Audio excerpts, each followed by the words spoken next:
Hello and welcome, friends, to another draft here on Magic Arena. My name is Matthew.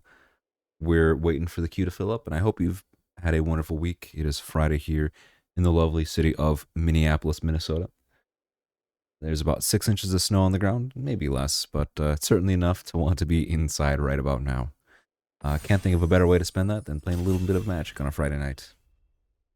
All right, and we've got a wonderful little pack one, pick one for you. Got some pretty strong cards, actually.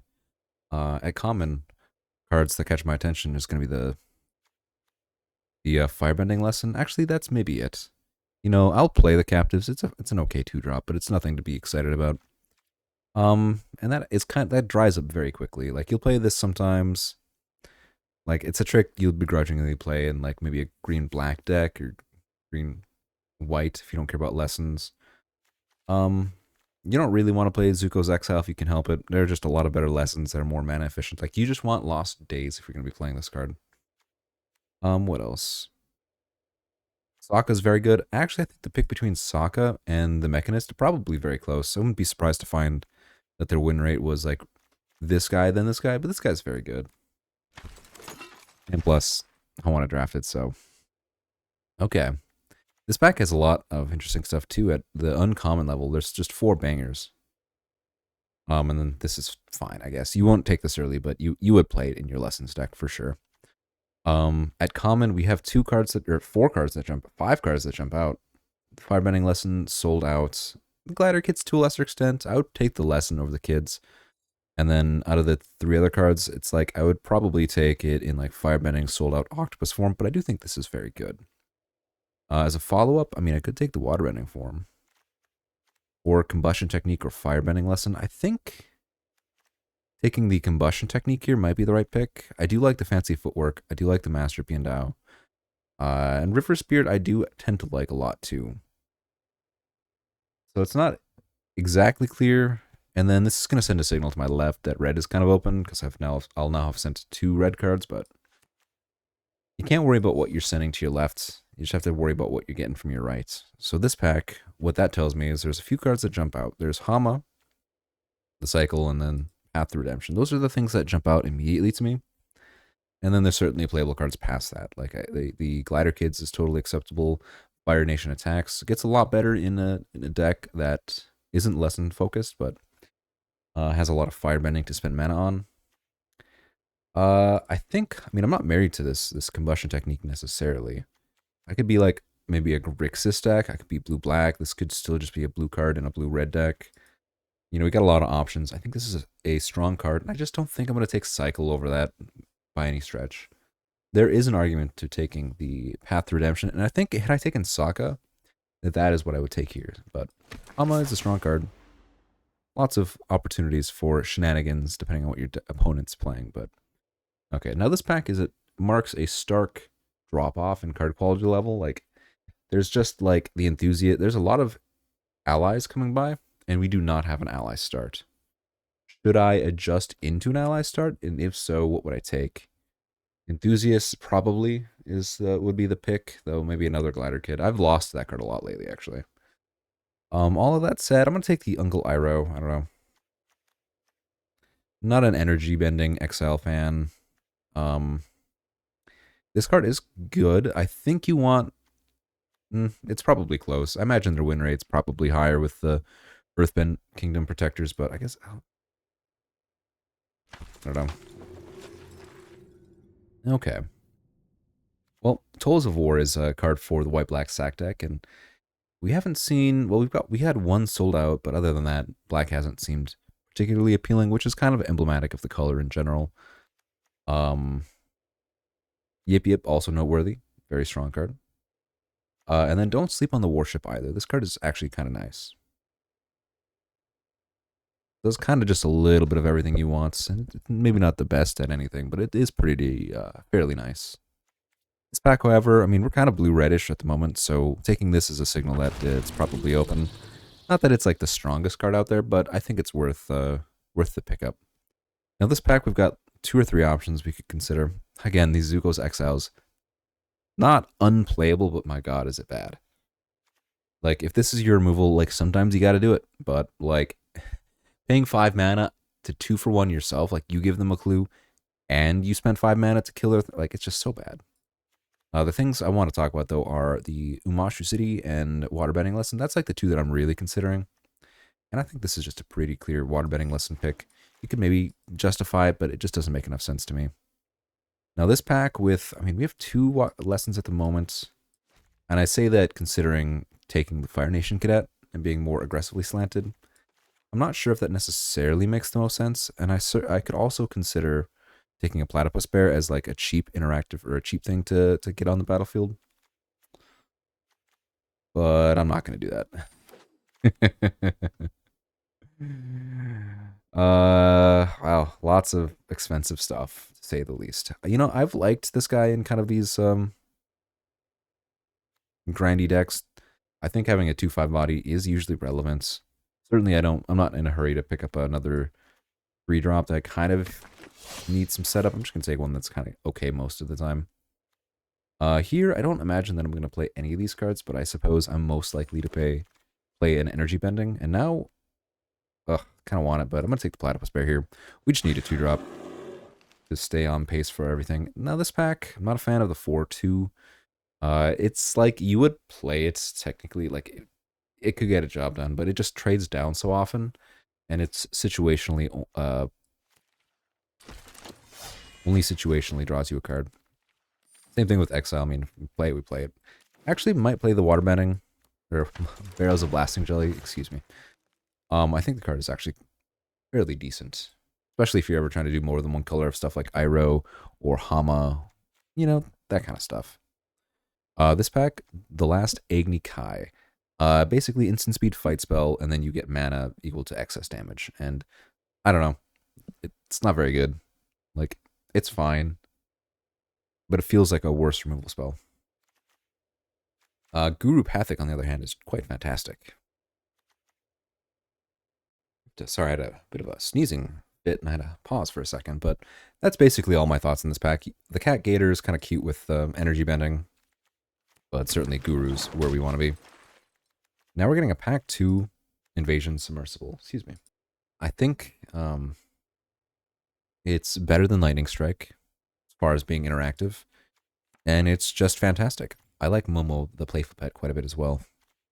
And there's also a Path to Redemption, so this pack has kind of got some goodies. Probably get to wheel one of these 2/3 drops, but quite happy to take a Submersible here.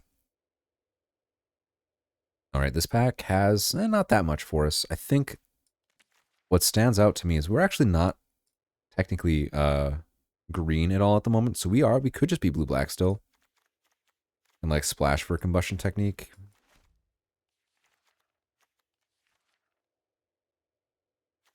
You know, this is not even that good in that deck, so I'm not going to consider taking that. I don't think we have a strong enough start for the Shrine. So that really doesn't leave us with very much we want to take. Like, I guess the Meteor Sword, but your interaction in these decks tends to trend towards like the lessons, and the sword's just a little underwhelming. So all that said, we're just going to take this card. The 2/3 Vigilant guy. It's decent enough. All right, this pack actually has some goodies. I mean, notably the White Lotus Reinforcements. I'm not sure how that made it to this point, so no one's playing allies.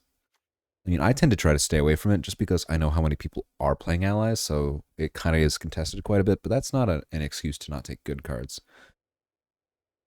Like, if it's open, it's open.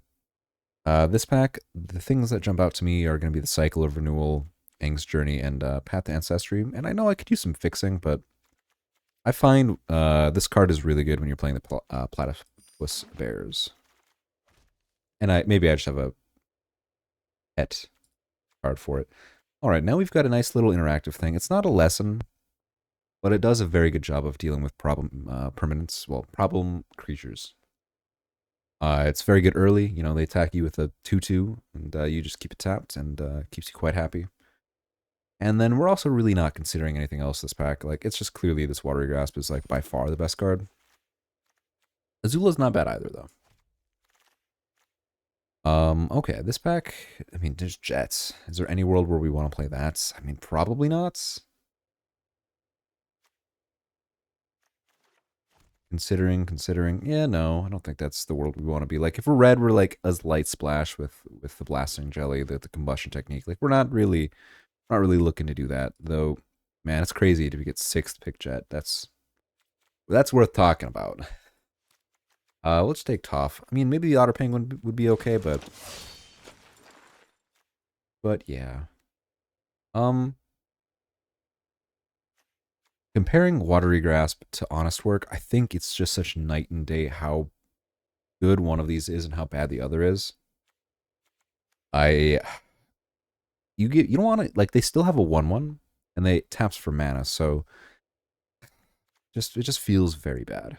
We'll take the Penguin. If we play it, we play it. We don't really have a setup that we're happy to play it, but you know, 2-drop is a 2-drop. Same note, Pakku. I found him to be pretty underwhelming, but I've not really ever tried to make him work like super synergistically, so it could just be that. Cat Gator's a fun one. Especially, I think I was going to mention this earlier, but I don't know if I did or if I was sneezing while I was thinking about it. But it's very fun with like energy bending. But that is 9 mana, so don't plan for that. Okay, so we did not get the platypus bear back. That is interesting. Okay, quick check on my ally counts. We are at 7 allies, so I mean, I guess we can play Haru. I'm kind of a fan of the messenger hawk, but I don't feel like this is the time for it. You know, this could be a decent deck for the haiku. And we're like looking for a little bit more interaction as well. Not a 0, but probably not. Zhao the Moonslayer. Not very good. Don't play this and expect it to be good. That's maybe how I'll phrase it. You're never gonna activate the Conqueror counter on him. At least not in a limited, maybe like a commander thing. That said, after you look at that, the cards in this pack are just very underwhelming for us. Like double white card when we're not doing that. Like Zuko's Conviction is maybe the closest we would play. I mean, I think the Boulder, they're fine, but I'd rather just speculate on like a splash for black, especially since we already have Hama. Yeah, I'll take that. Now we've got Katara, another Wallop Sentries, which I do like a lot. Also notably a Rockalanche, which is a fun one. I don't think that's our kind of a deck, but I like Katara. She's kind of a must-answer threat eventually. Or you kind of just run away with the game. Here we have, what, 21 cards? A couple cards we probably prefer not to play. So that leaves us considering what we want to take here. We could take an Aang's Journey. We could take a Blue-Red Duel. I think our deck is going to be more well-served by one Aang's Journey rather than the Blue-Red Duel, but it's probably fairly close. Maybe Pakku Wheels, but I probably can't take that risk. I just don't think our deck operates if we take that. We don't take it. So now we have another Watery Grasp, which I think I'm going to take here. Again, if red was more of a splash for us, I probably, well, maybe we play Arrow still, but if red was more of a splash for a main color, I'd be like very keen to play this, but as it stands, we'll take the Watery Grasp. And now we can take an Octopus form, and that puts us at 12 creatures. A little light, but we've got a few things that we want to protect. Like, it'd be nice to be able to cast this after casting the Merchant. Yeah, I mean, maybe like the Sabretooth could be something I consider too. It's just another bit of, firepower. So how do we do? We ended up with only 7 lessons, so, well, could be better. But our deck, I think, ended up kind of interesting. Like, we have some underwhelming cards, but we certainly have enough, kind of going on that I'm not, like, afraid of the deck. The Spawn Snare, the Earthbending Lesson, the Snowballers, the Abandoned Attachments. We're just going to take the attachments here. It's going to be nice for us. How many allies do we have? 9 allies, so we kind of got Haru for free. Alright, this is the last new pack we'll get, and we're going to see either a Cycle or Abandoned Attachments. I think here we're just going to take the Cycle of Renewal. And that does let us play our colors without being too spooked by it. So where does that leave us now? Well, so what's nice about True Ancestry and Watery Grasp is when you Waterbend, the grasp, I believe it goes to your graveyard, which means you can get it back and use it as a removal spell a second time. Obviously, that's not nothing to write home about, but it's a neat little synergy. Otherwise, we have probably enough. I guess this is not early stuff, so let's cut that out of the way. Yeah, we'll put these in the camp for early game. Basically, the way I try to do it is have just enough things to do early that aren't super spread out color-wise. That's the main thing. I think since this is red/green and it's a 4/2, I don't think we play Iroh. There's a good chance we still play the Swarm. I'm gonna have to think about that one for a second. We have 1 or 2 cuts to make, and this seems, I mean, we have 1 Aang's Journey. We'll play the second Conviction, probably. Would I? Yeah, maybe. Never say never. I certainly wasn't going to play the 4 mana 3. Okay, now we actually have an interesting last couple spots. Like, this Conviction would make the Platypus Bear better, but I think our deck is more signed up for Pakku. As crazy as that sounds. Like, if I didn't have Haru, I think I'd feel differently. Oh, we have another Otter Penguin as well, but that's not really for us. Okay. Well, I think we can maybe cut the blue-red Swarm. I don't think... Well, it's still a fine card. Well, we can find a card or two otherwise. Like, we're probably not just going to play these Convictions. And we'll have a fine day. Like, that keeps us essentially having to play 0 Mountain or Swamps.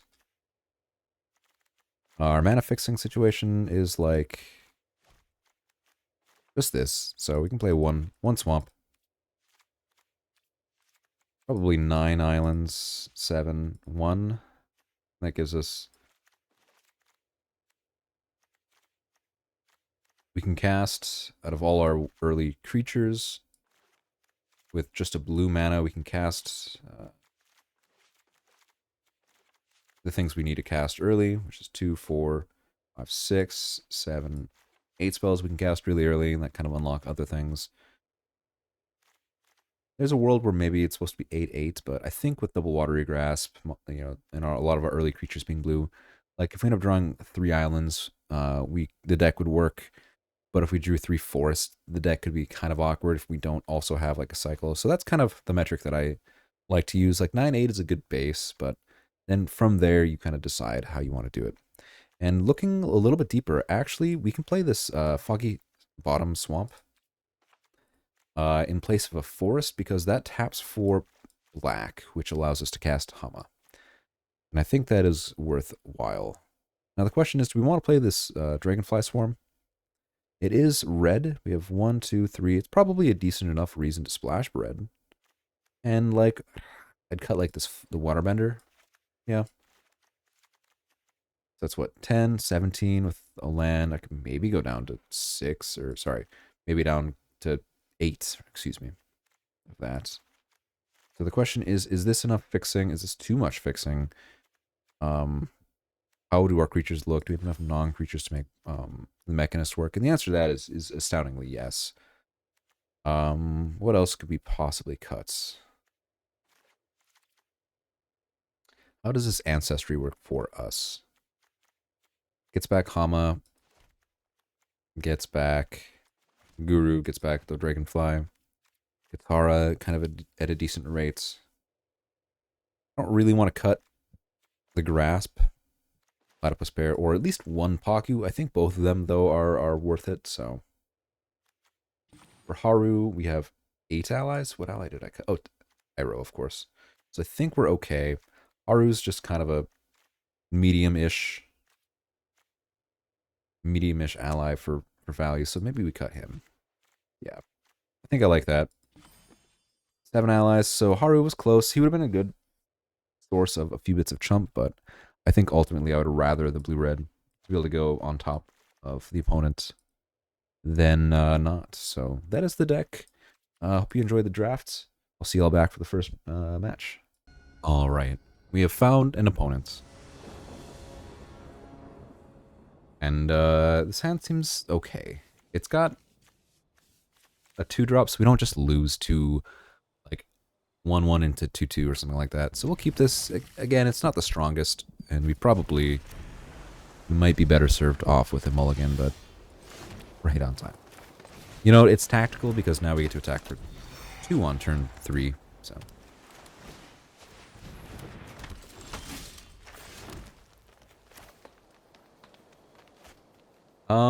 blue white.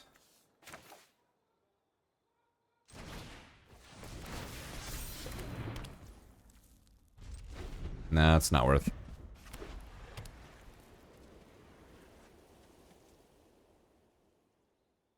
It's trading 2 for 2, and I think against blue white, I'd prefer that not to be the case.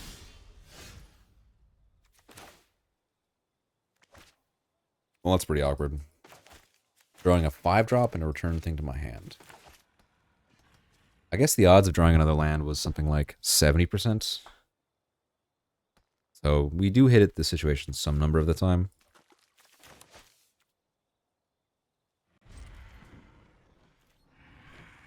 I'm gonna try to pretend that I've got like a counterspell or something.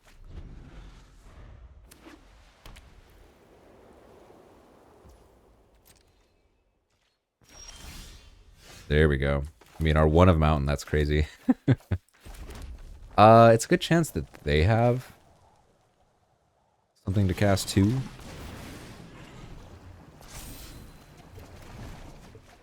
Okay. Well, we hit our land for the turn already. I could do that. Basically, am I going to block is the question.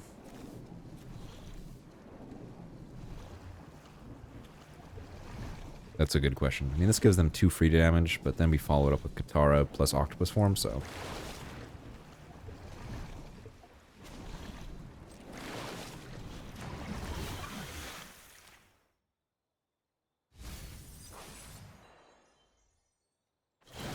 Yeah, so they get their value out of the Rallier. They get to play a pretty decent one, but we have good answers for that in the form of double Ocra, watery whatever. Watery Grasp. Okay, so now we get to go, kind of like I mentioned, just play Katara. 1, 2, 3, 4. So technically we could Katara. No, she's 6, right? Yeah, so that doesn't quite work the way we want it to. So we're going to just play Katara here. Pass the turn. And see how the cookie crumbles. Got an Octopus Form, a Dream. And they're kind of going wide, which is certainly good to do. I think that makes a lot of sense. Okay. So what do I want to do here? Do I want to hold up Counterspell? I kind of do. They have a lot, and they're going to activate the Rallier a couple times, which is not good, but... You know, what are we going to do about that? I'm going to play the land first to play around Counterspell.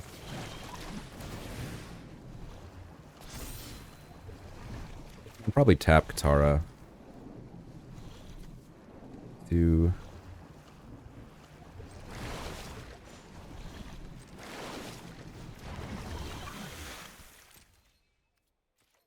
Okay.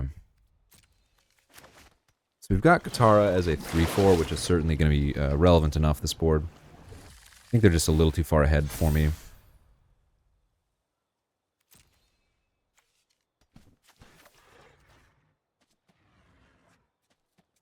think we're going to discard the King's Journey. We just don't need the land at this point. And I think it sends a message that we're going to do something.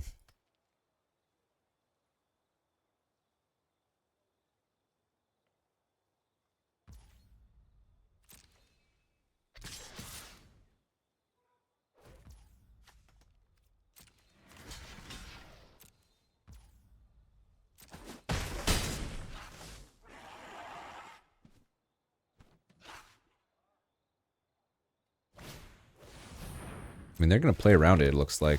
That's perfect for me. Granted, they're still going to be able to do the thing, but...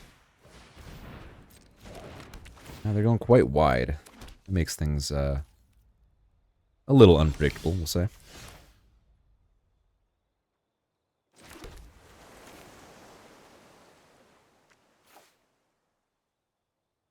So having the double fan is kind of nice for them because they will be able to equip it onto one of the 1 power things and attack as a 3. So the 3/4 is nice, though the Pretending Poxbear does open the floor for that. So here I think we're just going to play the Wallop Sentry. And then pass, probably. 1, 2, 3, 4. And it doesn't quite work out this turn.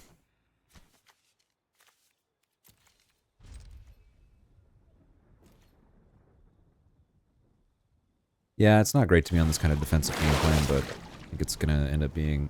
Well, it'll have to be, right? The Jailer to jail Katara? Well, I probably have to Octopus form that.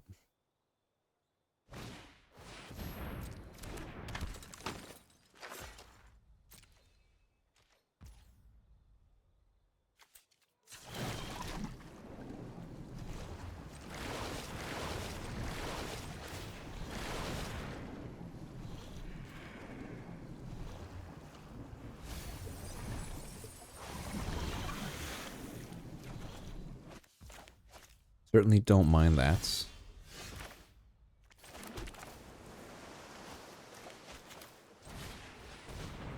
I mean, they might mill themselves out here, honestly. I mean, I might also.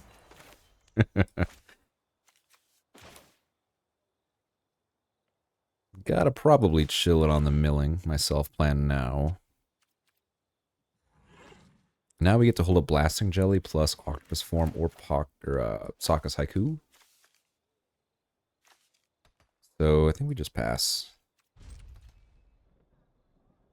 What are they holding up? Yip Yip, maybe?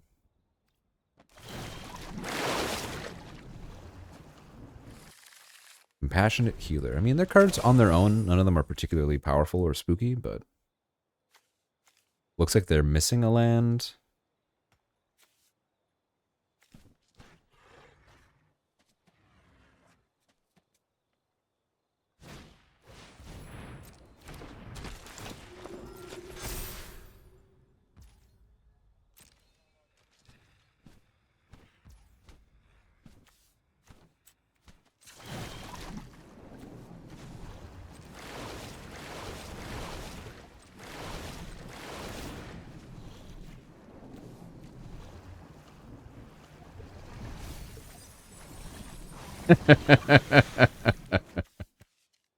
Oh, that's pretty silly.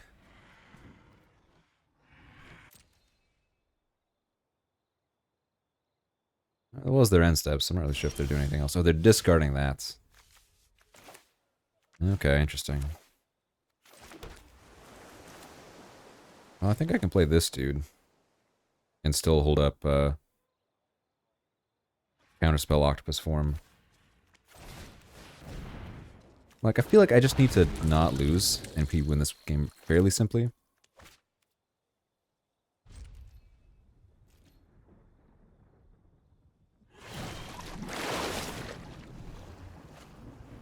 Got a lot of cards. A lot of good cards on their side of the battlefield. Draw, discard. I mean, they're at 16, we're at 10. We get to keep milling them for 3 a turn at the moment. I mean, maybe 4 if I Haiku. Earth Kingdom Jailer. Well, that's fine.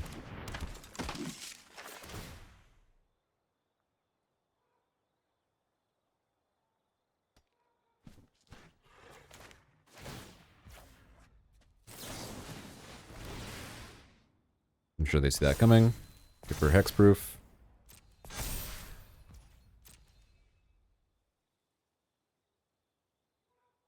I have 10 cards, 9 cards, 8 cards, 7, 6, 5, 4 cards. So we gotta be a little careful here, but I think we'll be alright.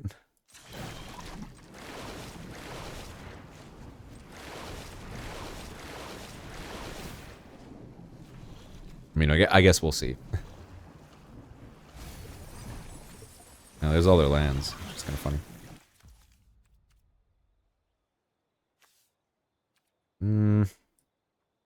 We don't really need to do anything at the moment.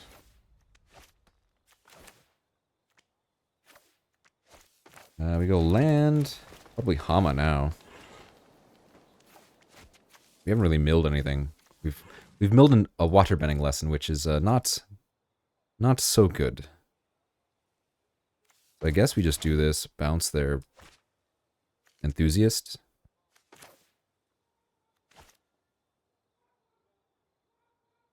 I guess I could tap Master Pakku, mill them for 8 with True Ancestry, or actually mill them for 10? And if they counterspell, then we get to kill something? Technically, that could be kind of good. I think we're fine just playing Hama. If they have counterspell, that's not something that we consider to be particularly relevant.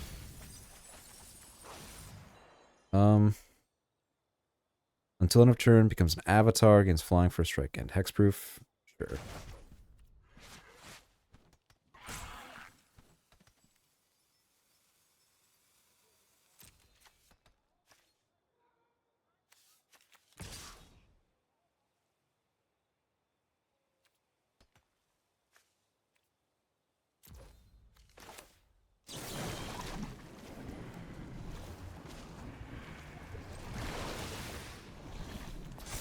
Yeah, whatever. We'll gain a little bit of life here.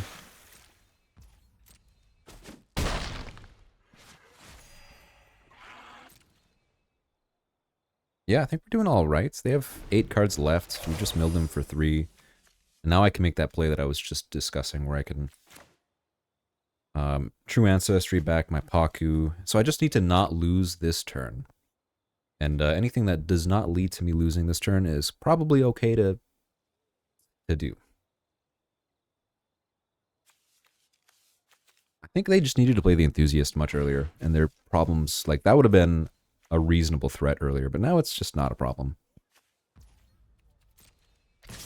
Yeah, that's fine. Do what you gotta do. I'll wait for you.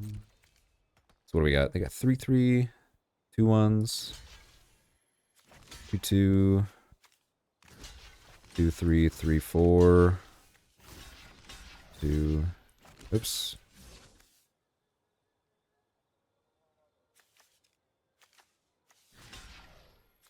Sure. Block there. Take not that much. Eating the Kyoshi Warriors. Pakku's blocking the 2/1. I guess we should just block one of the ones that's not going to make a second one. Trading there. Eating that thing. Yeah, alright. I alternatively could have blocked Hama over here and then let that through, but I just don't see how this gets me.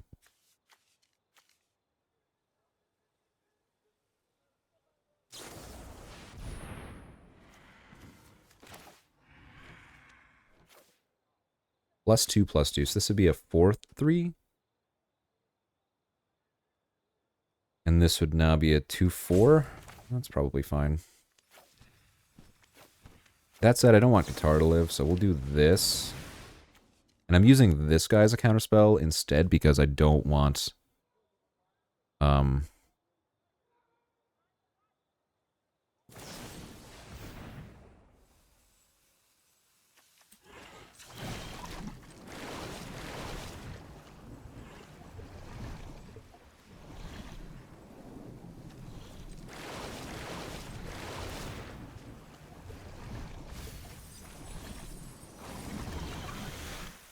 Oh yeah, I forgot that was in my deck.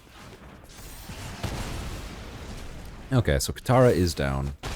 They have found the line that kills both Pakku and whatnot, but this is a pretty easy win from our position. We just get to get Master... You know, I was disrespecting Pakku a second ago.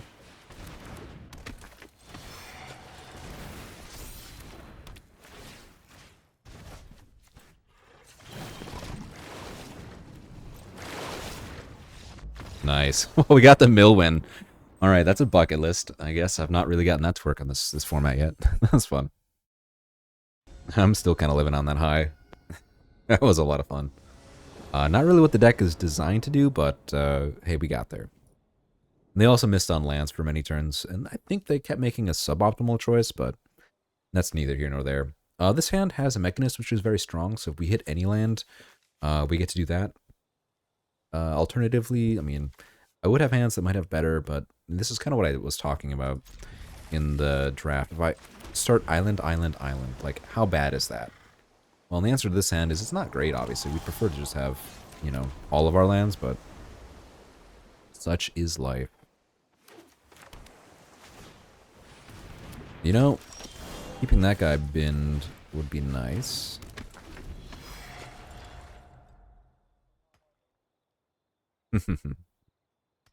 Just being silly. Master Pakku when we probably deserved him the most.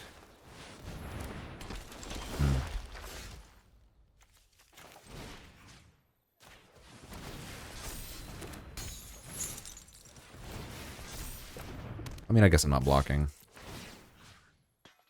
Yeah, take that.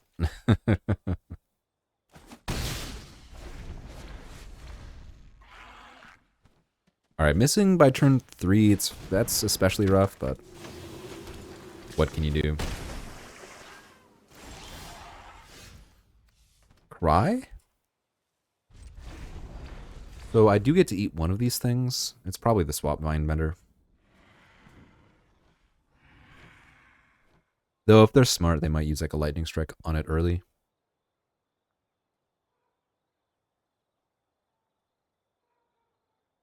This is a bit of a tough one. I mean, I'm playing 17 lands, and I actually have like the draw discard card I could have drawn. I have the Aang's Journey. Like, I defend the keep, but at this point, it feels very awkward. This does just happen some number of the time. Like, you can't never get mana screwed. You hope it doesn't happen to you, but when it does, you just gotta roll with it. Well, that's just cheating.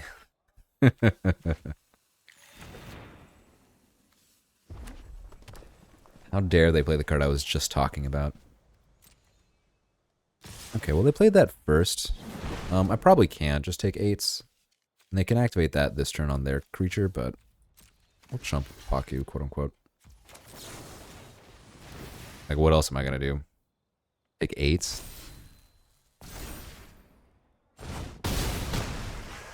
Little surprised they did not activate the Vine Bender, but means they got something maybe a little bit better to cast. Okay. We're over it.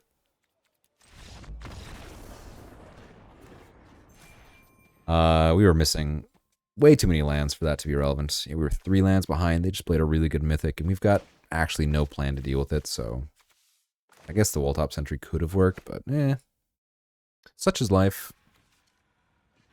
I think that was still a reasonable keep, but admittedly, you know, it's like, yeah, I don't know. I don't know where I'm going with that, but it sucks to lose, and I'm sure you can understand that. All right. Well,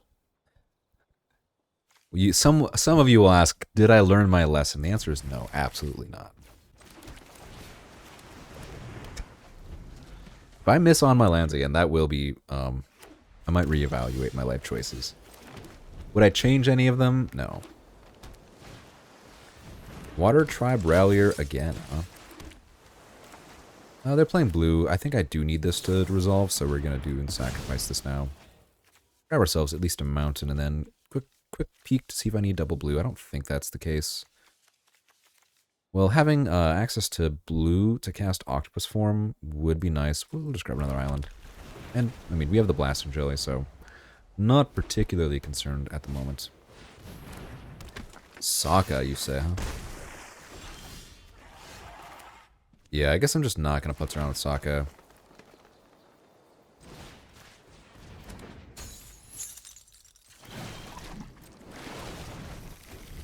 I could have Blasting Jellied it too, but I think it just felt better to get rid of him right away. Just not even putz around with the idea. Alright, they discarded a land to the Abandoned Attachments, played an island, and then attacked. And now we get to go, I mean, I do get to play around the Counterspell, which is kind of nice.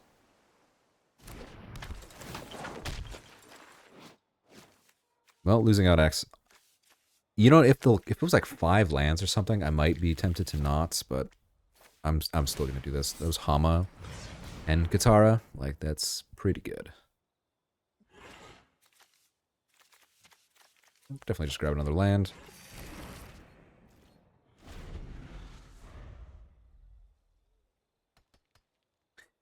I mean, my fixing is so good, I could probably just offload this barrels at this point.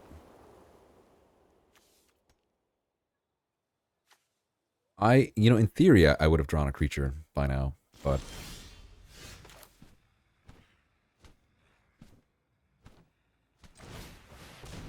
I mean, if they're gonna leave mana up like that, I might as well.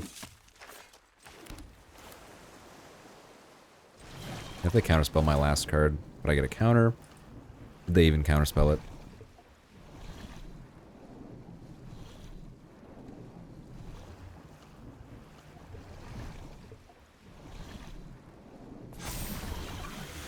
Heck yeah. Hell yeah.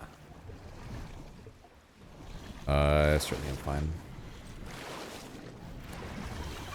Well, not having the land is unfortunate. Nah. There's just no point. I don't want, like, Guru to get yip-yipped or something. What a fun sentence. What a fun brand new sentence that was.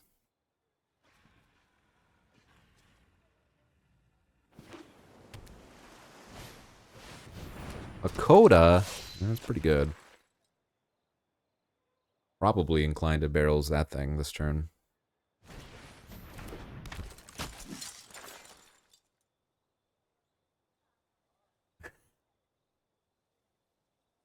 Watery Grasp or the get my guy back from the graveyard would be a good draw. Submersible Bounce a coda would be kind of nice.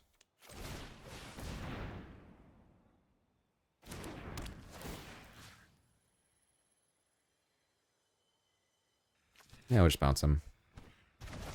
I'm fine taking a turn off.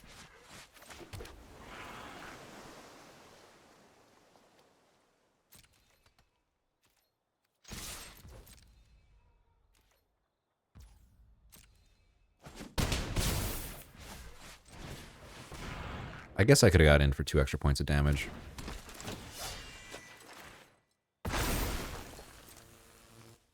Yeah, I guess that was a mistake in hindsight. However, we got the Blasting Jelly.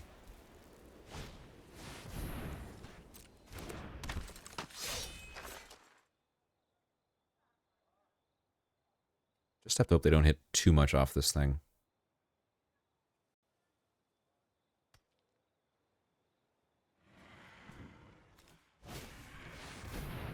They redraw Sokka. Well, their deck is quite nice. What can I say? This is their end step. I always gotta double check a little bit.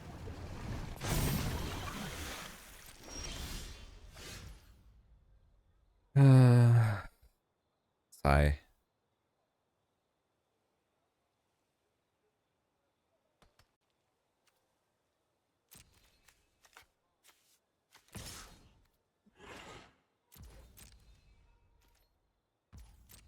I assume they would take the damage.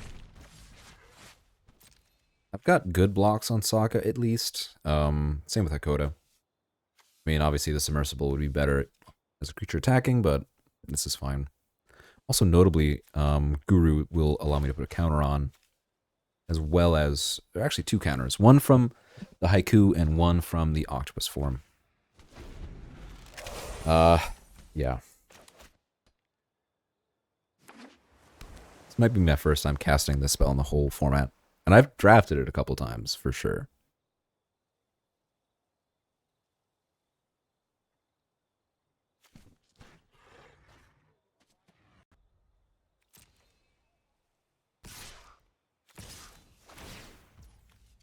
Okay.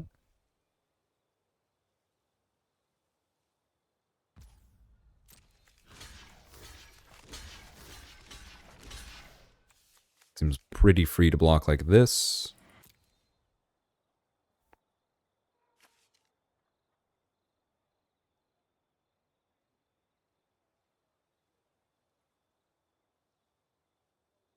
Because now I do 4 damage to Sokka, and he obviously doesn't kill either of these. And then that does 5 damage to Hakoda, and they only kill one of my 2 things. Like, that's totally fine.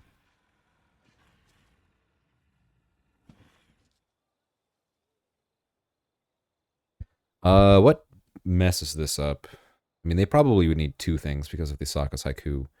And then maybe a third thing, depending on what that second thing is. If it's like a pump spell, then yeah. Or if it's like 2 pump spells, then sure, yeah, the octopus form's probably not going to do as much, but yeah, it still might do something. Kind of just depends. They're taking their time thinking.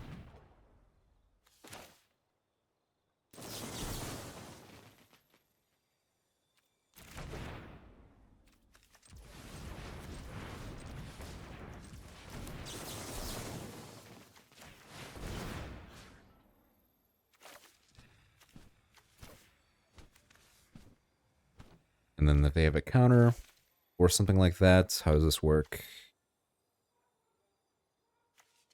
I guess they can just do the 3 damage to one of these 2 things, so I might as well put it on off.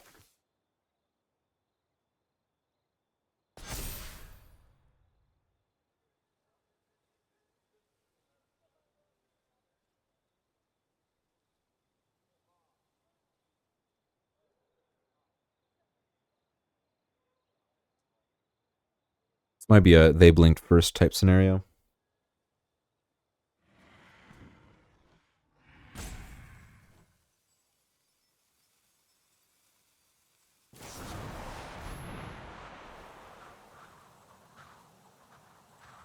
So Airbend Sokka. Okay.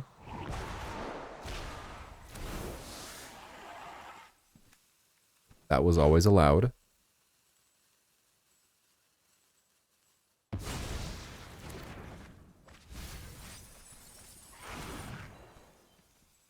And now the question is, are they going to protect Hakoda or not?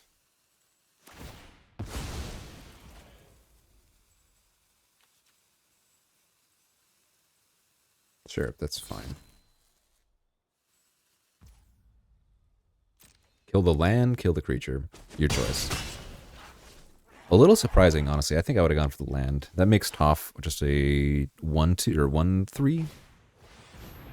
Get Sokka back out there.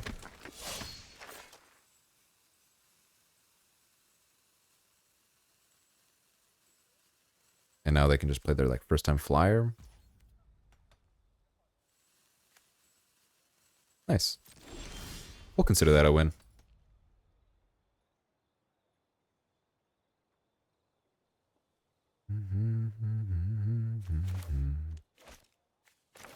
They could still have counterspell, though that would be maybe a little odd. So I have 2 bits of interaction. I think maybe I get 2 attacks this turn. And then I attack with... I could attack with Toph and the Sentry. And then if they blocked, double blocked, I guess that's too bad for them to be able to double block.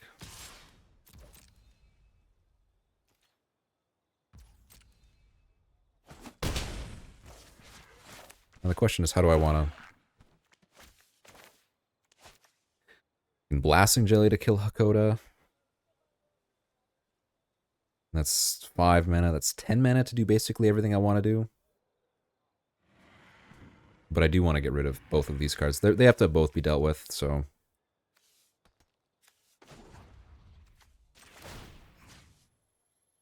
I think we do this before they draw, so they can't...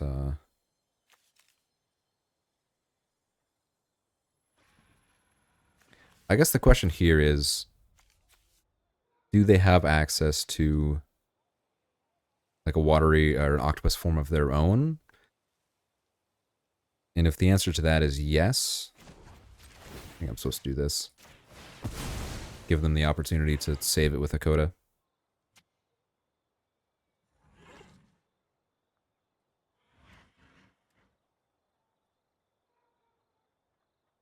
Like, if they yip Sokka, that's not the end of the world.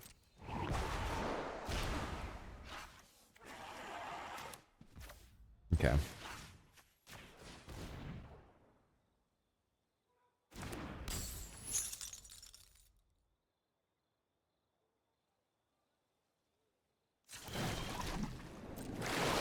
I guess no, I needed to tap this. That would never have worked. Okay, well, we got to attack for 3. Dealt with Hakoda. Sokka's still around, but he can't attack this turn. If 8 mana, we have completely tapped ourselves out. And I don't...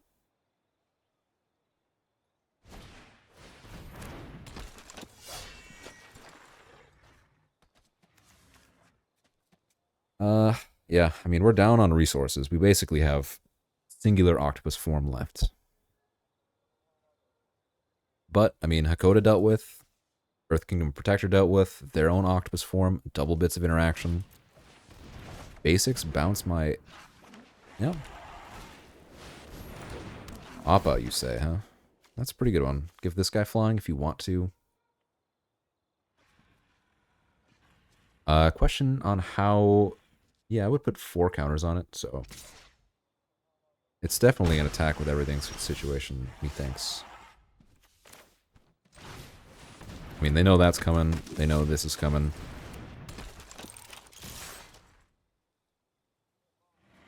If they block with Sokka, we're happy. If they block with Appa, we're happy. If they block on Pakku, we just... They go like this. They block like that. They block like this. Put a counter here. Put a counter there. Or target one of these. Put a counter on the other one. They block Appa on the Guru. I think we just go for 5. I don't think we get too greedy.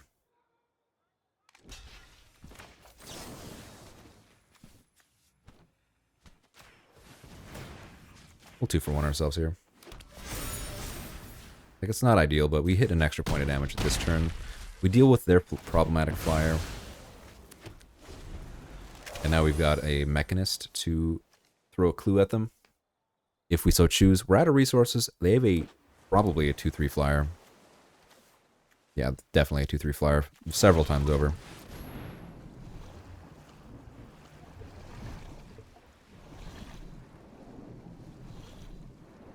Oh, top's a 1-4. I think I said 1-3 earlier. Jailer to get rid of my Mechanist? Fair enough.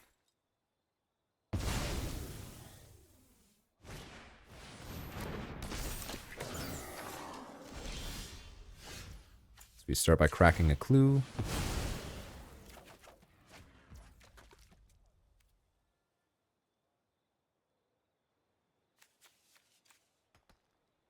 If I attack and they block with that, these two.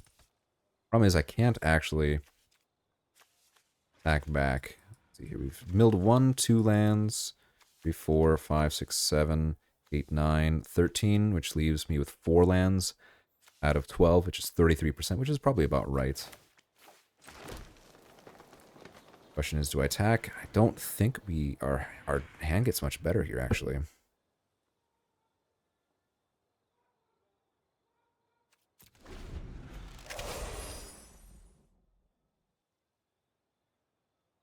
Yeah, I think I misplayed that last little bit. Jailer? Oh, man. Fair enough. Fair enough.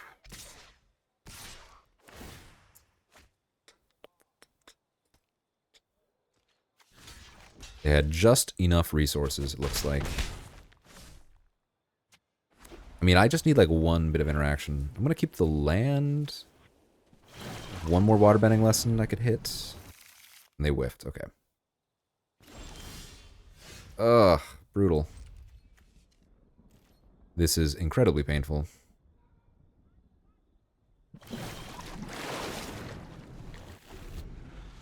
Yeah, I mean, maybe Toph was the... Getting rid of Appa was not worth the 2 for 1. It really was like a 3 for 1. Since Toph was no longer relevant. Is there any world where I can win with Pakku? I mean, let's do some math real quick. 1, 2... Sorry. 1, 2, 3... 1... First off, okay, that's an interesting one. They have a lot of good stuff in their graveyard. I got a lot of good stuff in my graveyard. This only gets a permanent back, so we're stuck to grabbing something like the Submersible, the Blasting Jelly, the Dragonfly Swarm. Be a 9/3 actually. That kind of pops off. So is the 9/3 better than the Dragonfly Swarm? I think the answer to that is yes.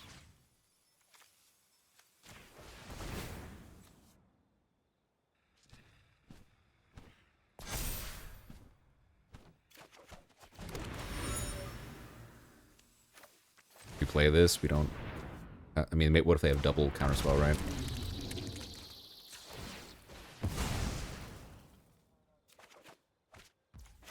Play a tap land that we get to draw with next turn, and now, I mean, we technically have a lethal flyer on the battlefield. The Serpent that does not... We do not concern ourselves with the Serpent.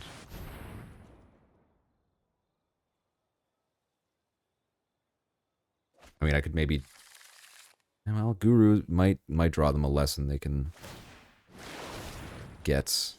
And they can activate this quite a few times. Also, the Serpent at instant speed. Oh, I shuffled Dakota back in. I don't know why I was surprised. It's just crazy that the Rallier can, you know... So we've used one Watery Grasp. Oh, Submersible on my Swarm. They're hitting banger after banger here. I think I got one more turn to draw something, but they only get to attack with the Serpent, and I think I just take 6/8. No, that doesn't sound very good. I mean, neither does just losing either, though. Yeah, I mean, maybe there's a way we can navigate this. I probably need to draw something quite specifically good. Take 8. Let them draw their card. I guess we'll just take 8. I mean, again, the alternative is not good. Yeah, sure. Like, they would need 2 things for that to matter. Avatar's Wrath. Yeah, that doesn't look so good here. Yip Yip. That'd be pretty good. I mean, Yip Yip would have been lethal, so if they had that, they should have just cast it, of course. Okay, I think first off, we just draw a card.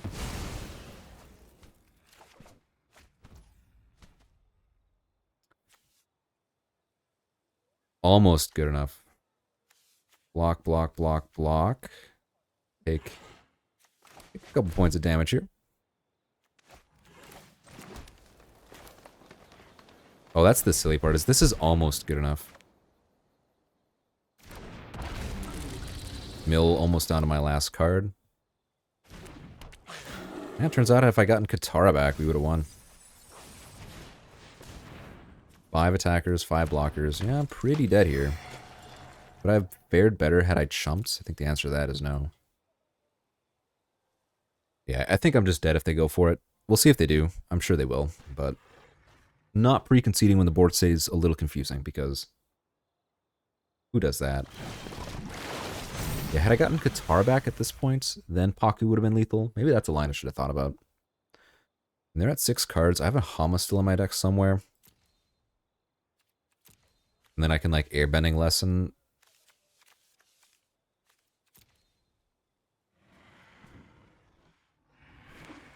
Yeah. Waterbending Lesson. Put a counter on something. Again. They're really flying close to the edge there.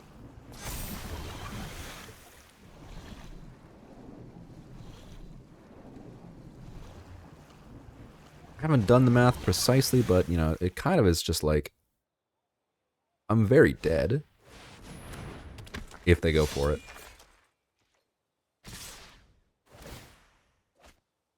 Funny enough, they were down to 2 cards left. If I block, their biggest thing is certainly here.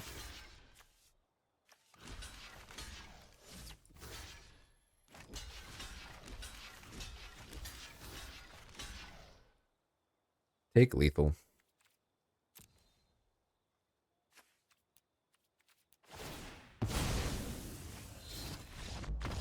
Dang. Very close one. We almost got them with Pakku again. Should I take that more seriously? Was that an actual threat? I think when I made that choice, they still had like 10 cards left, and then they just drew 4 and whatnot, so wouldn't have been like obvious. Maybe it would have been better to just get her back. I don't know. It's like, if they had one answer, how would that have played out for me? And clearly they did. I mean, them drawing Runner, Earth Kingdom. I mean, this one they found with the Rallier, which is good, of course, but like, then they followed it up with a second Rallier. That was crazy. So, I think I played this one all right. Could have played it better, I think, but that was a tough one to navigate. A lot going on in that game.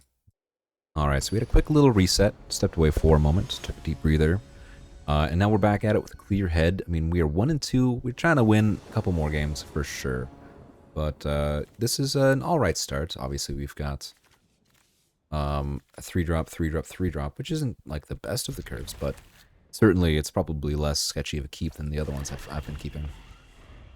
And I wouldn't even say they're sketchy. It just they didn't exactly work out. That's a pretty good card. It's like going to be a 1-mana 2/2 or something like that. That's really cool. I've never seen that. I think we just go... We just submersible them.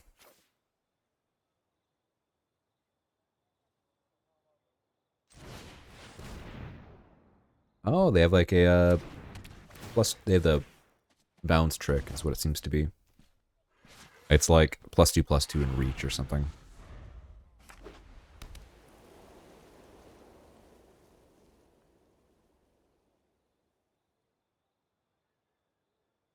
Doesn't seem like they're like 5-color allies, so these might just be like 1-mana 2/1s. Well, green into green is not as spooky as I think I thought this was going to be. So knowing that, I think we just Watery Grasp the 1/2, keep it from attacking, and then plan to Cycle of Renewal, possibly preparing to just double block the wall-up sentries.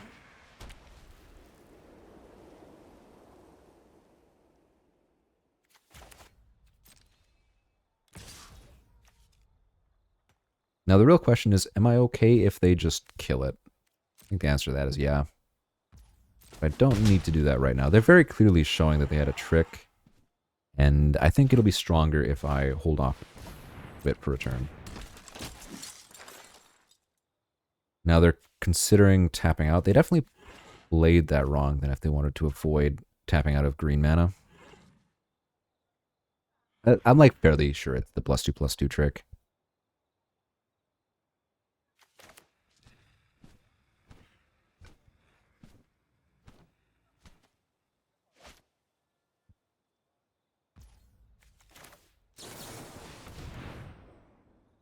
I think we just grab another forest mountain.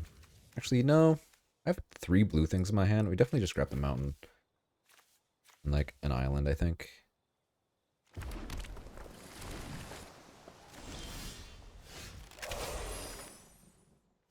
Not too bad. We stopped them from being able to attack with the wall-up sentry, but...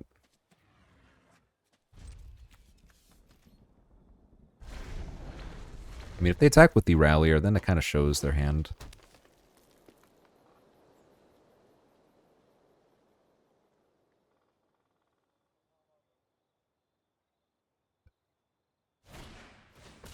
Yeah, that's not a particularly concerning card.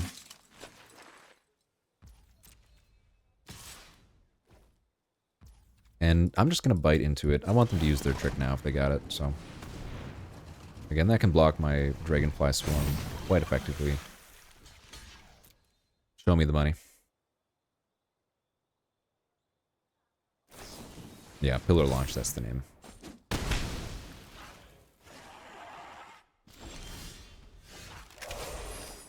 Guru's a nice draw. Very nice draw, actually. They have another trick? I guess they have the Rallier up. What do we got? Waterbending lesson? Sure.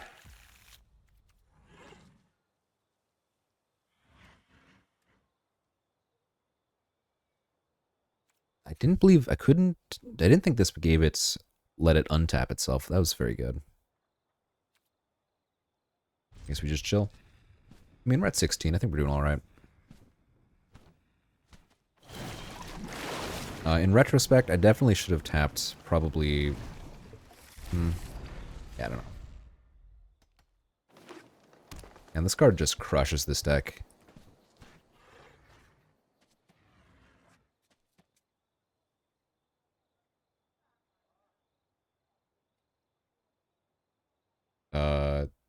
If they have the Alliance spell,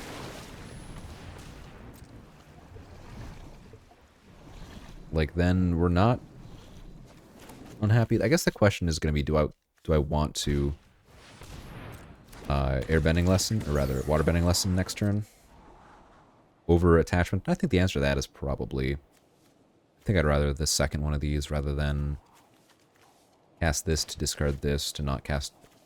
You know, it's a little slower, but they're not putting that much pressure on me, and I think, you know, I think this might be another mill game. As silly as that is. Alright, they scryed to the bottom. I don't actually know if that's correct.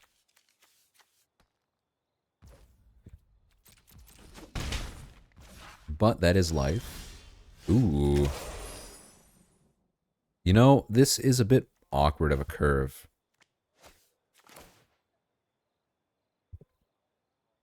No.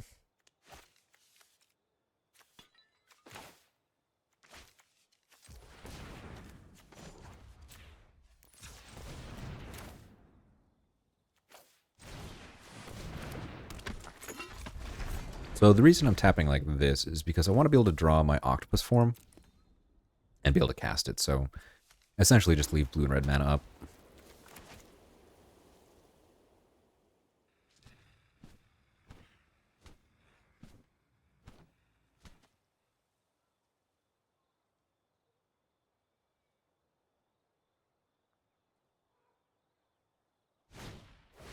A Badger will make a 2/2. It is pretty good. 6 power added to the board. And then the Captive. Yeah, they're sitting pretty decent, I would say. So, do I have enough time to wait on this? I mean, next turn I can tap this to block there. So I think we kind of just got to do this.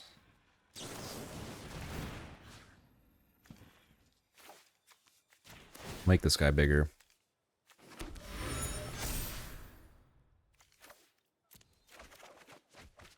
Power's not a terrible draw.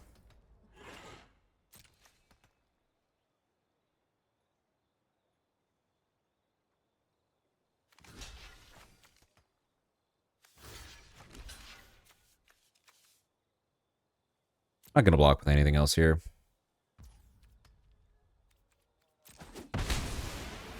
Don't love losing this guy, but I think I want to draw a card.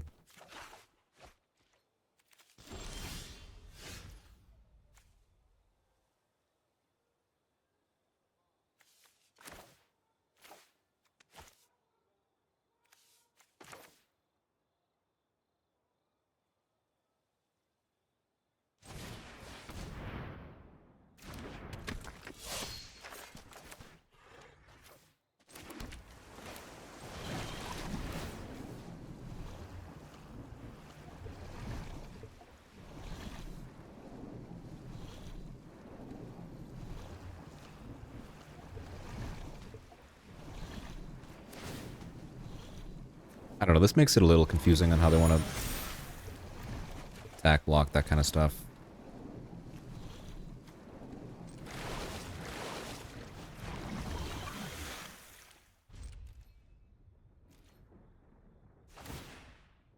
So now Katara is going to be a little bit bigger.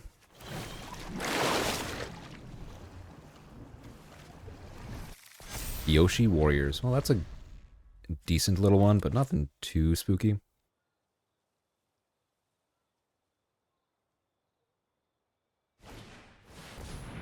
Jets? Man. Triple white? Are you kidding me?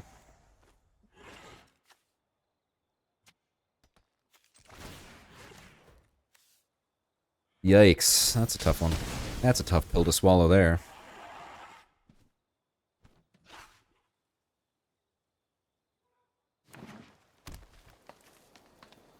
Such is life, they say. Like, well, this can block there, and then that threatens the flyers. They have a free attack with the 4/4, theoretically, but...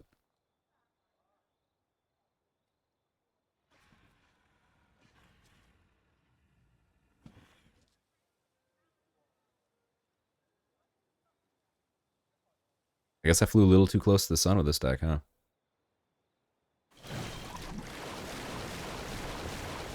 Trying to see if they can hit something else, maybe. Perhaps they're just chilling one turn. They have 22 cards left. We have 16. We can keep the captives tapped. We can shuffle that back in, maybe. I could shuffle the Badger Mole back in. They can't hit that with the Rallier. I have access to a lot of mana. I have 16 cards. I have 5, 6, 7 lands. I have 1 lesson in hand. Pakku. Make that 5. Blasting Jelly, Watery Grasp. I feel like I draw a card first here.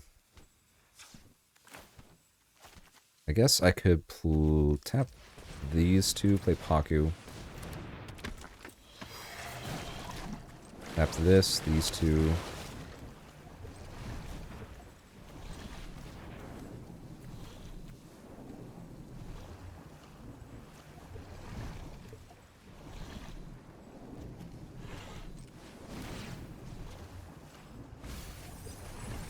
They have a second jet? That's insane.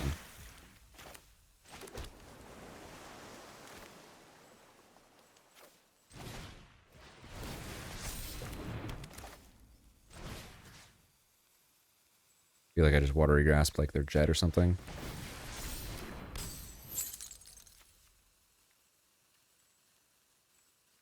They have just a Kyoshi Warrior in hand.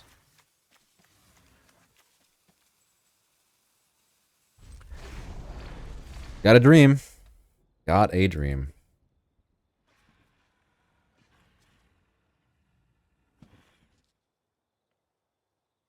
If they drew an interaction spell, that could be bad for me. If I didn't have this octopus form.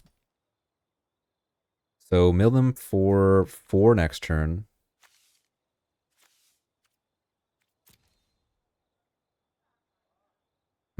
I think I could have been able to crack a clue this turn had I played the Blasting Jelly first. But, you know, that's hard to say. It was probably just a mistake. So they can activate this, make this a 4/4, and then I got a 3/4, and they have 3 4-power attackers, which is very good, of course. Just kind of got to hope that that's good enough.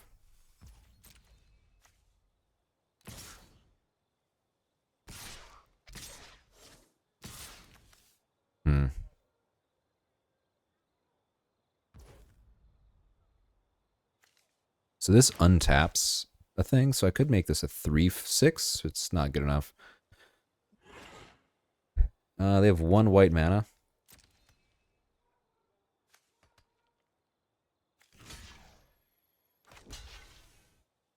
Take 6. I feel like they should definitely have attacked with Badger Mole. I don't really know why they wouldn't.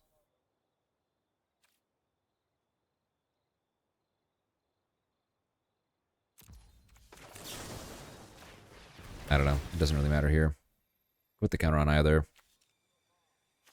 Probably better to put it on Pakku at this point. You know, diversify things just a little bit. We just start off by drawing a card with less mana. Well, Island's a little bit rough, but mill them for 5, shoot this, have few attackers left. Don't think we need to put counter on Katara. Could shoot the Badger Mole. Have access to 4, 5, 6, 7 mana, 8, 9 tapping mana, etc. If I tap this, how does that look? Well, I was maybe a little more optimistic earlier.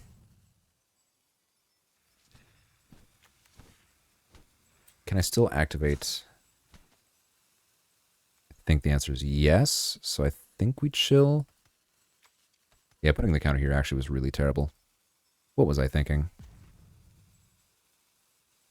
I have time to think. Is there anything else I'd want to draw? Man, it feels very close. If I activate this, 1, 2, 3, 4, 5, 6, and then 2 mana left over, I could draw the shoot spell.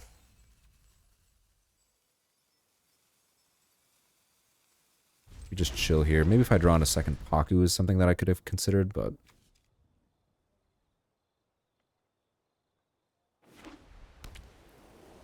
if they cast a spell, I could Sokka's Haiku.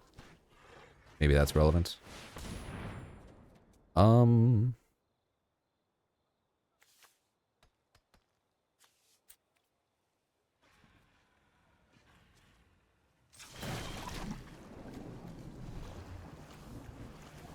actually don't think I can activate this right away.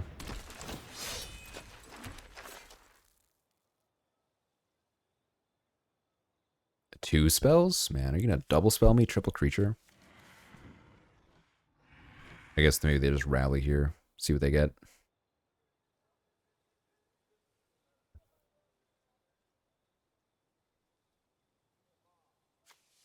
These have been very good cards for me. I don't know why they wouldn't attack with Badger Mole, I'll be honest. So I think first, I mean, maybe we double block with Pakku and Katara. I have a second Pakku I can draw. And then if I draw an instant or sorcery, then I can just obviously protect it.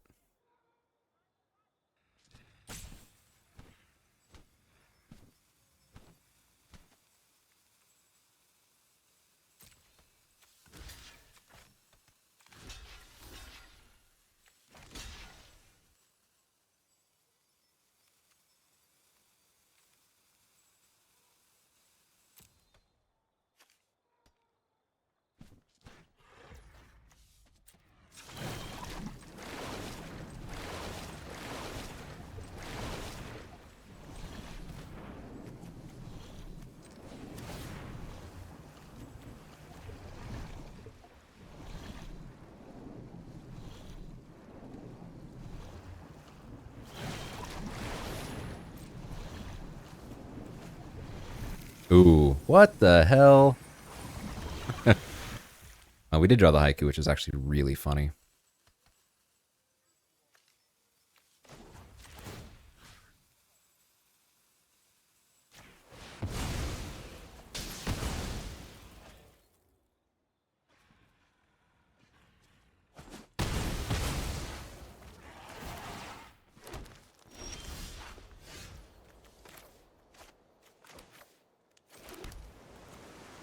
I don't think I used my get my permanent back either. So I have that as an option to draw. So we're sitting at 8 life. Feels alright. We have access to... We got some spells. We got some spells.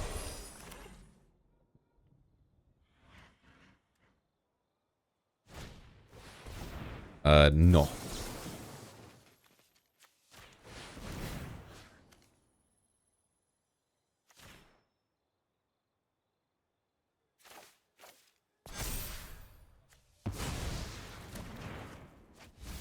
Another spell. We milled nothing relevant. I mean, the technique would have been nice, but... Blasting Jelly. Fair enough, huh? Fair enough.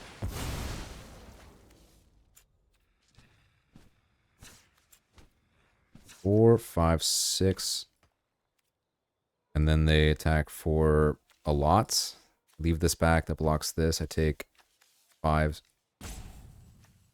8. Alright, well, we just kind of lose that.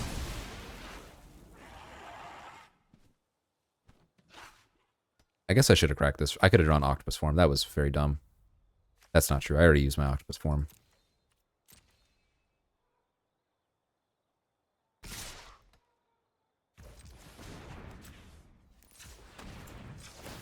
Might as well crack the clue, I guess.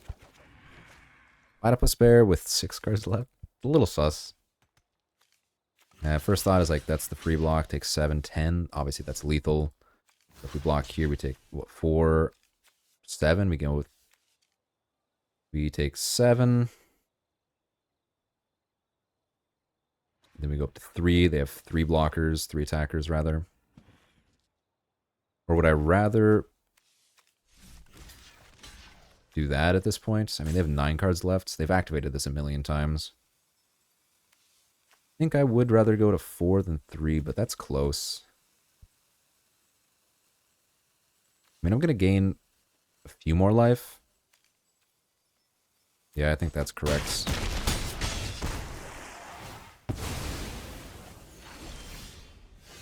Oh!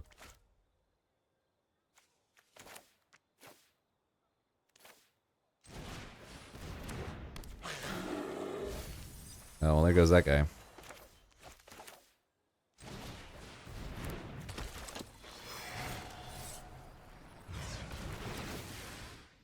Put a counter on something.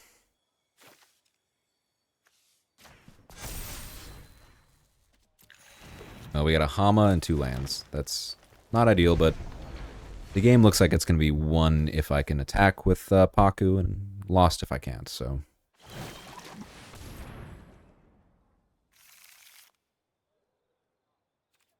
Did we get there? I guess actually they were just dead there.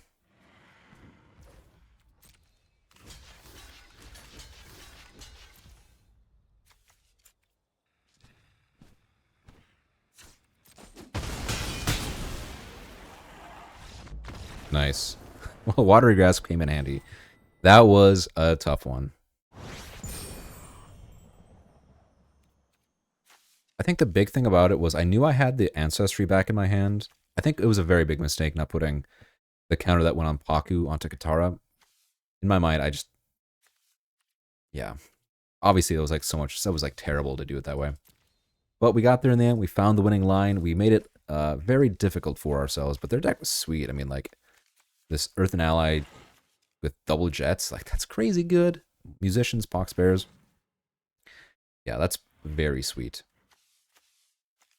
Had some filler, so like the Badger Mole was obviously just kind of mediocre. Yeah, so we kind of got there on that front. But everything else about the deck was sweet.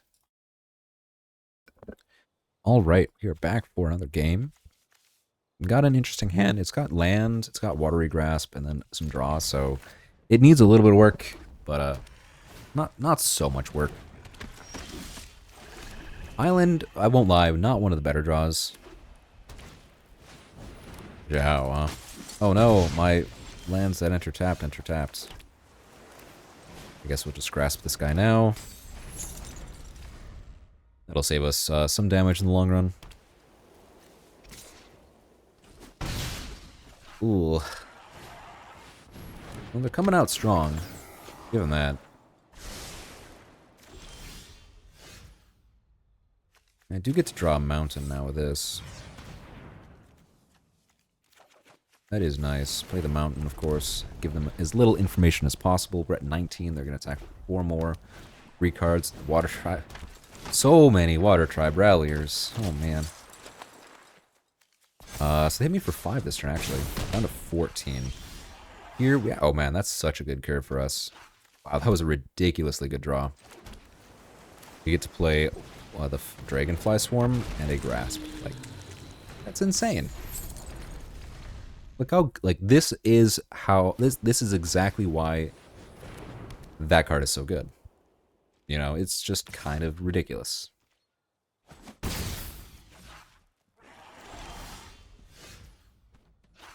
Well, now I get to do something that's pretty sweet. We get to play Katara, and then when they inevitably Barrels of Blasting Jelliets, we get to Octopus form. And now we do get to threaten the double block on Zhao. It can't stop that.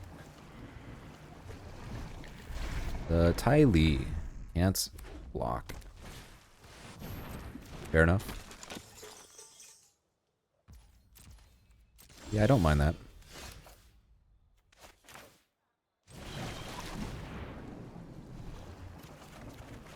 Three, 4. I will decline. And I will, we don't really need more than 1 green for this deck to kind of function. Play this, same story. I mean, Ty Lee's going to be very good. Yeah.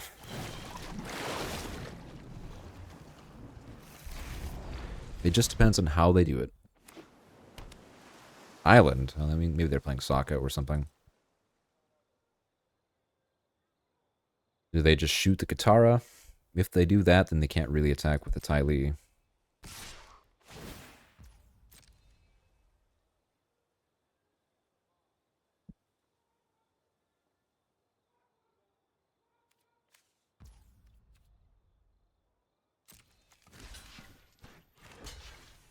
Sure.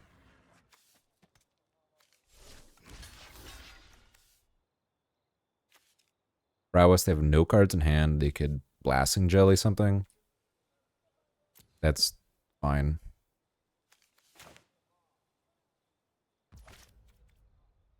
I was gonna say, that would be kind of a weird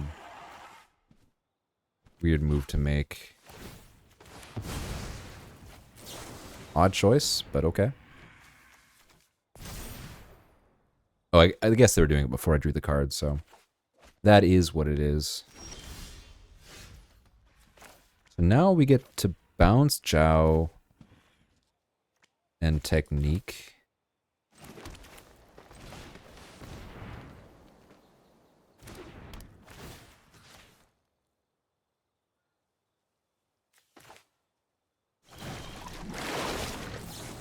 I suppose we'll let them choose first.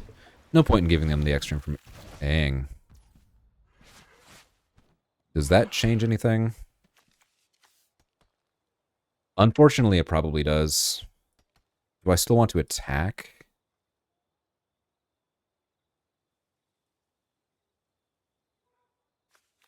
So if okay, I'm actually pretty okay with this. I'm definitely not dealing with the Water Trap Rallier. We just have to deal with Aang first. Do I attack? I think the answer to that is no. I need 5 total mana with Waterbending. I need the Combustion Technique plus the Invasion Submersible. Kind of wild to cast that first, actually.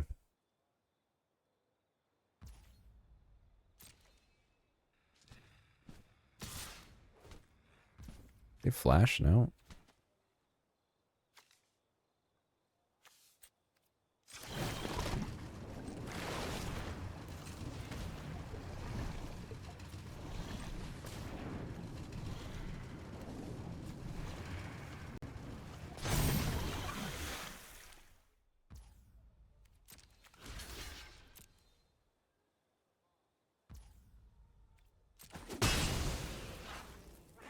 Certainly a choice. What you bouncing, sir? Oh, that's fine.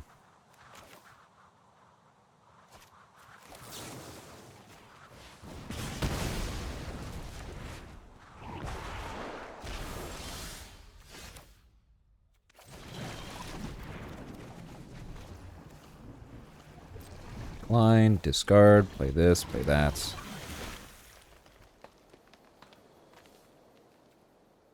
Leave back both. Cycle of renewal. Draw, shuffle with this. They all seem fairly mediocre. The extra flyer is nice for them, of course. So this turn, I guess if I attack with Katara and they block, we're happy. And if they don't block and I take 2 on the backswing, that's fine. Is it? No. I think I'm actually quite content to just draw on their end step.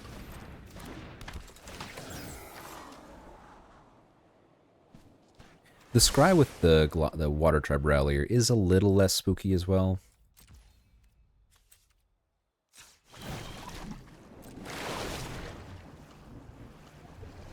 Yeah, we tap all the way out for that, but fine. They have... Alright, if I win literally all of my games with Pakku, I will take back every bad thing I ever said about the dude. Yeah, sure.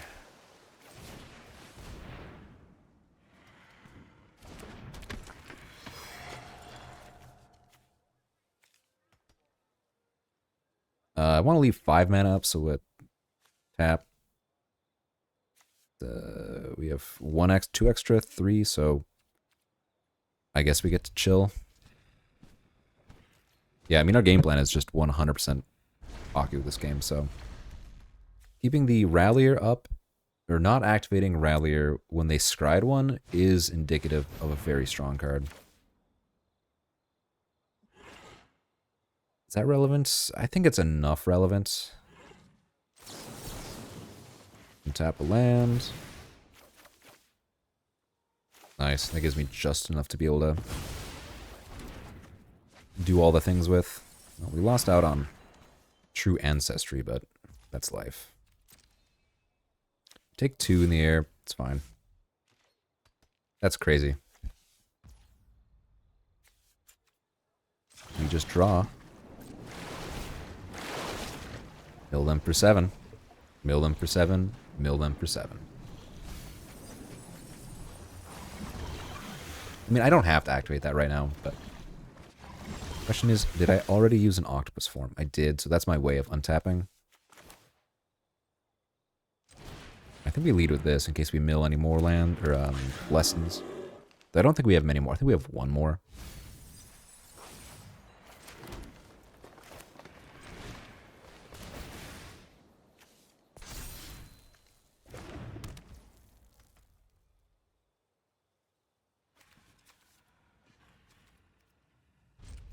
I mean, I think they actually just lose here. I don't know if I have the mana to do that this turn necessarily, but in my end step, they activate that to draw a card. Be funny to mill the cadets. Aang Avatar. Aang Swift Avatar is a fairly good card. I don't think that does enough here, though.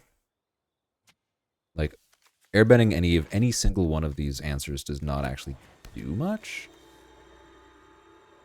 Nor do I think Aang is quick enough to win them the game here. That might not be true. We'd have to think about that. So they have access to 6, 7, 8, 9, 10. So they're actually 1 short of being able to cast Aang. Well, no, he can waterbend himself, so.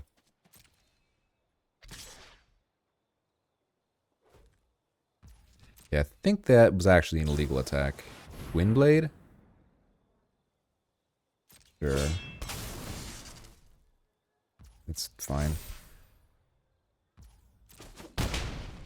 6 life is 6 life, you know.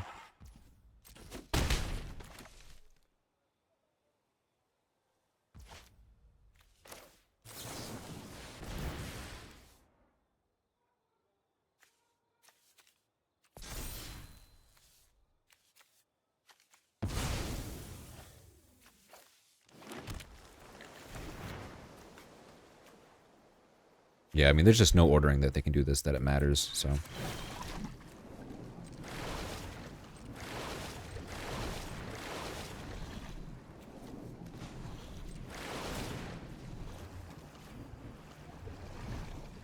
You never say never. They don't know about the second Pakku, so I think it would be in bad form. Sure.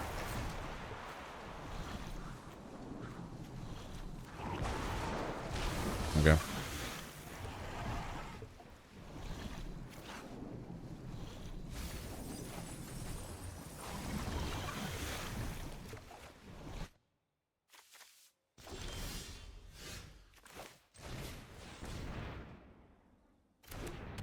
GG.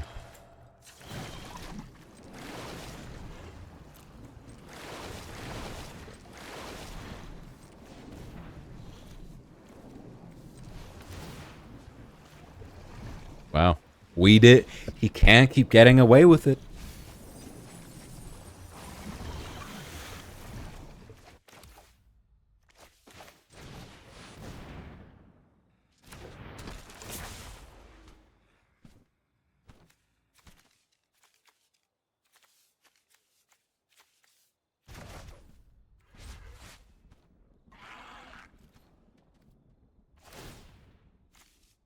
Win with 2 cards left in your library. That was a good one. That was very close. Very, very close. I think They left the glider kits back one turn. That was kind of odd.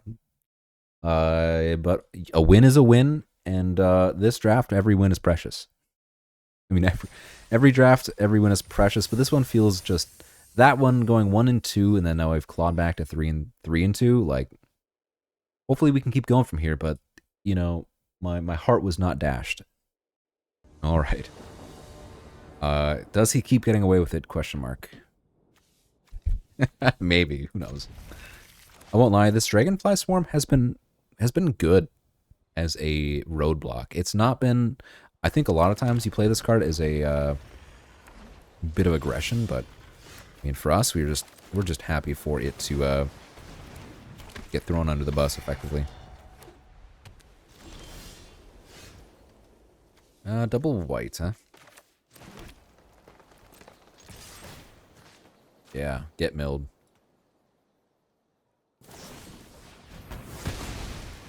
Joke's on you, bro. I kind of had a feeling that was where it was going. It's like unlikely for this to be a big deal, right? Yeah, happy to do this. Make McClude, bounce your dude. And then obviously we don't attack with the Mechanist. That would be insane.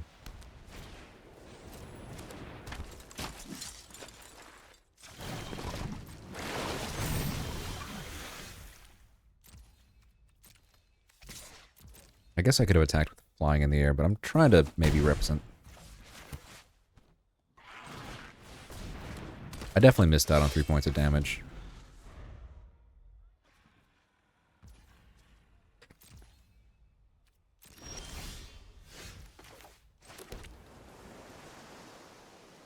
It just feels so likely that they've got the kill spell here.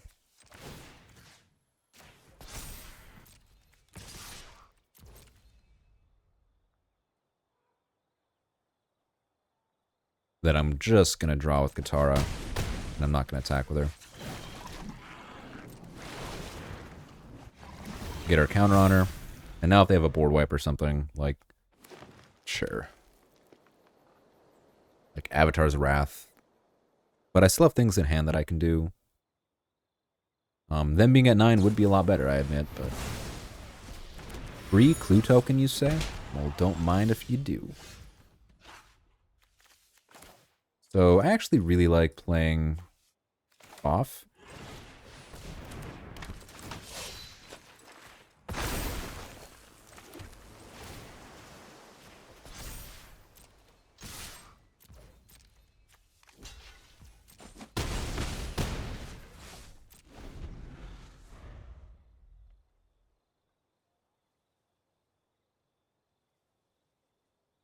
If they have the choose 4 power thing, that's not even that good because we just keep Submersible Mechanist. The Boulder. That's not, unfortunately, where you need to be right now, my friend. You're gonna lose to a little girl. Well, we didn't draw a thing that lets us win. I could draw that, I suppose. What would that be?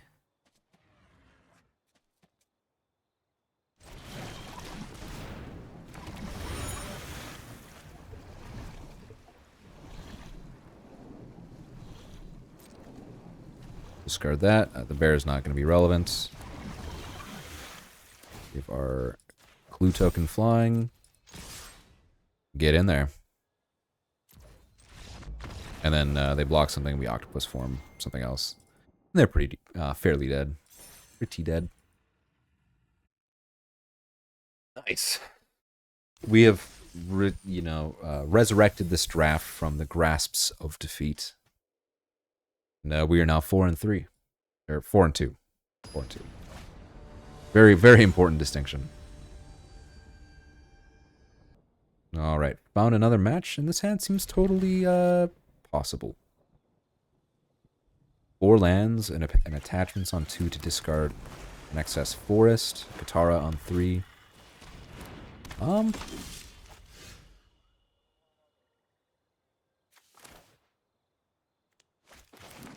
Sure.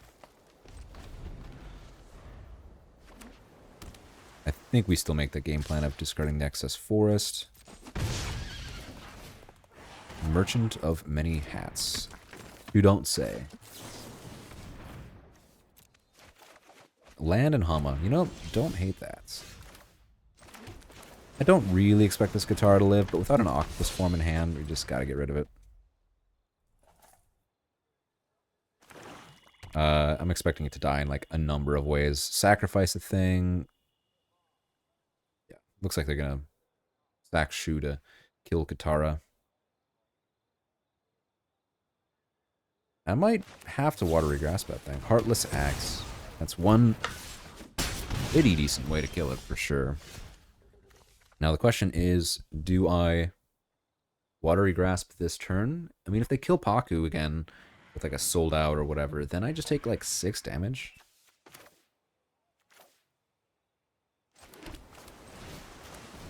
I don't know.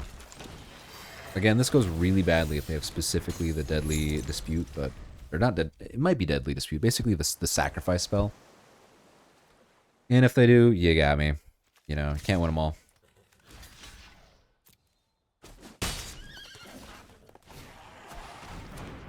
Daka, you don't say. Thankfully, Hama Heartless Act is going to be great here. They do have it. Rare creature with no counters on it. Don't mind if I do. Well, I would have liked Guru, I won't lie, but that's alright. Much rather than not draw a card.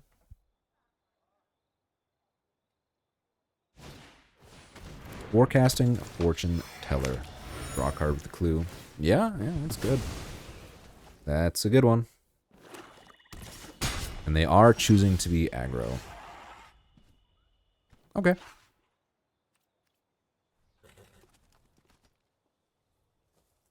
Well, my game plan seems to be play land, Ancestry, the Guru. But that might change, I guess. So maybe I just want to be able to mill. Probably not. Well, I mean, they already have kind of infinite bits of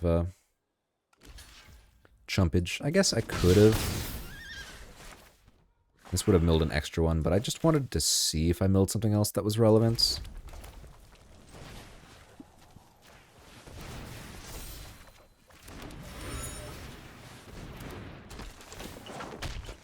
Well, don't mind those being on the bottom. That's life. Katara would have been very good here too. I don't disagree with that, but...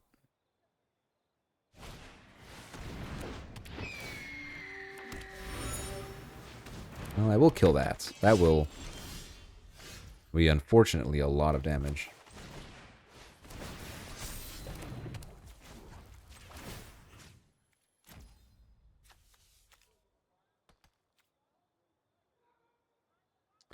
I'm at 14.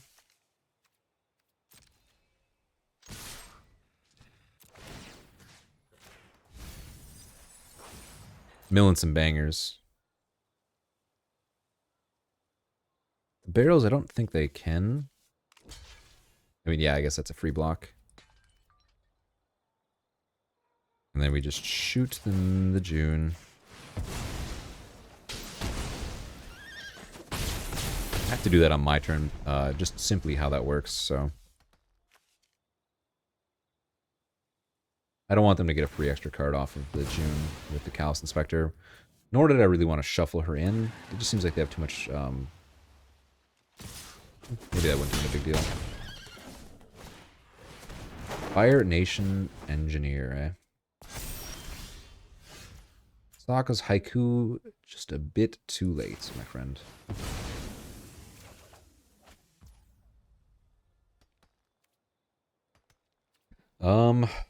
Yeah, that's a pretty good one.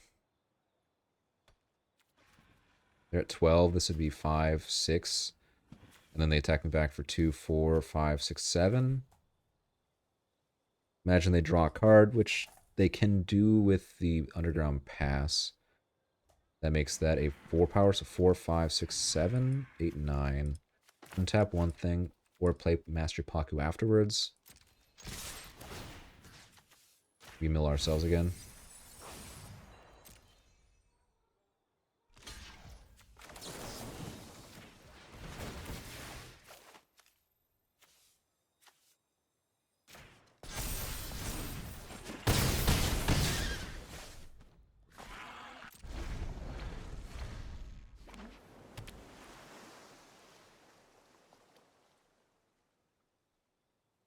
It's gonna be a close one.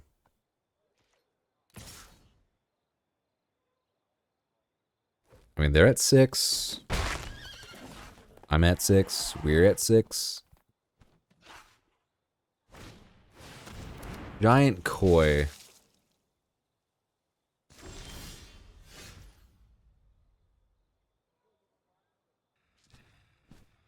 think that does it. No. Didn't have the mana open for counterspell because I had to crack the clue because I was aggressive. So maybe I was supposed to not be aggressive.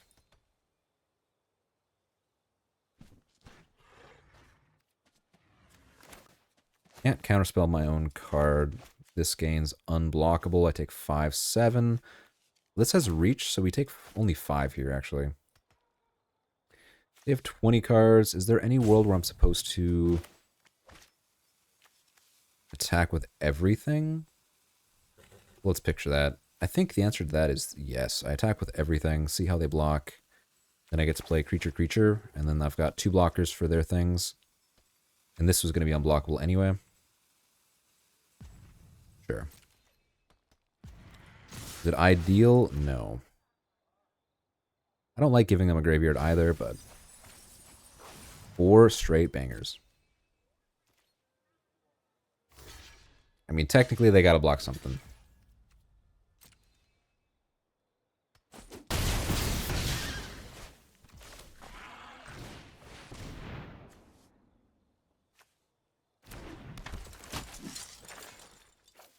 Unfortunately, we gotta play this guy. Choose the legendary you wish to keep. I think the activation is this.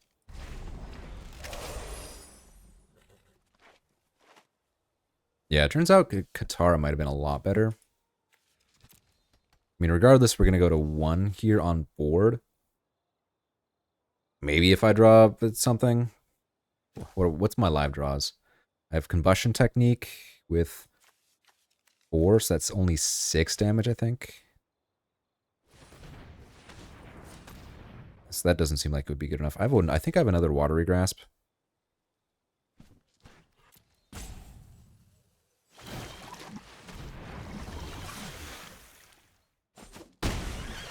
Pretty good. 3 to 1. Wolf Bats. Oh, that's not it. That's how the cookie crumbles. As the great Jim Carrey / whatever his name was in that role. Evan? Almighty? No, that was the second one, right? Bruce Almighty. Either way, 4 wins ain't so bad when you're milling an opponent out. Like, Pakku was great. That was about it. So Pakku, Watery Grasp, and Katara. I think that last game had I grabbed Katara, I think I do win because I whiff with the Guru. He was kind of the concession to I needed a card then, and then I didn't get there, so I just was kind of up a paddle, right? Otherwise, the True Ancestry meant I could mill myself fairly confidently. The Mechanist was pretty sweet. What else? Octopus form performed great as always. The lessons were good. Hama, she was alright. Saka Saiku, he countered an Earthbending King, or Lieutenant, or whatever his name was, the white-green rare, which is actually, it did something. People will play around a couple of the spells, like Lost Days, which you can't really play around super well. The Quenchia, it'll quench us, the counterspell if they pay 2 mana. Counter it. So they'll play around that these days. I'm finding a lot of my opponents do that, but I think still at the end of the day, it's just not a card that I'm willingly putting into my deck unless I needed a little more interaction. And that's exactly what this deck was. Like, when I'm playing the Blasting Jelly for interaction, there's kind of an issue. Like Haiku, this, and Technique, like that was my removal. And then I had some bounce, a little bit of protection for creatures. That's it. Death touch creatures, if you count like the wall up sentries or wall top sentries as yeah. Anyways, looking at this deck in retrospect, is there anything here I should have played? I don't think my mana was good enough to support the convictions, so content to get rid of that. Also, I mean, maybe I would have played it over a blasting jelly if my mana was a little bit better, but yeah, no, I'm not really seeing anything I would have done differently. I mean, maybe the mongoose lizard for the one of mountain could have been kind of cute, but I think I was happier to play the blasting jelly for that. Yeah, it was a fun one though.